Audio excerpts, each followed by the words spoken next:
Vyrobil som si svoj vlastný nápoj, ktorý následne predám. No ale ešte predtým budem rád za každý odber a za každý like na tomto videu, pretože sa blížime k 1000 odberov. No a poďme na to.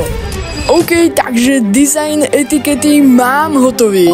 No a vyzerá to nejako takto. Dosť sa to podobá tomu dizajnu Primu. Teraz s pomocou šmirglu dám preč farbu z Red Bullu, no a následne na to nalepím spomínanú etiketu. Takže sa nachádzam vo Vysokých Tatrách, no nenapadlo mi nič lepšie, než si nalepiť etiketu na môj budúci nápoj. V rukách už držím etiketu a taktiež aj plechovku, takže poďme to tam nejako dať. Nice, takže drží to tam a vyzerá to celkom dobre, takto v pozadí ten sneh, naozaj dobre to vyzerá. No a teraz ma čaká trošku ťažšia časť, pretože budem musieť vymyslieť príchuť nápoja. Následne som vytvoril šťavu z niekoľko ingrediencií.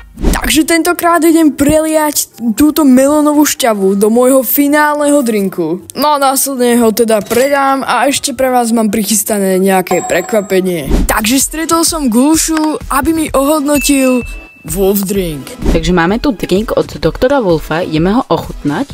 Ok, takže tá príchuť je taká zaujímavá, na mňa je to až moc sladké, ale podľa mňa to je dobré a preto dávam 9 bodov z 10. Len by som ti chcel povedať, že sa blížime ku koncu videa, no ak máš záujem o tento nápoj, tak sa môžeš prihlásiť do súťaže. Stačí, ak splníš dve podmienky, a to napísať do komentárov hotovo a mať odber na mojom YouTube kanáli. Tak, a zatiaľ čau.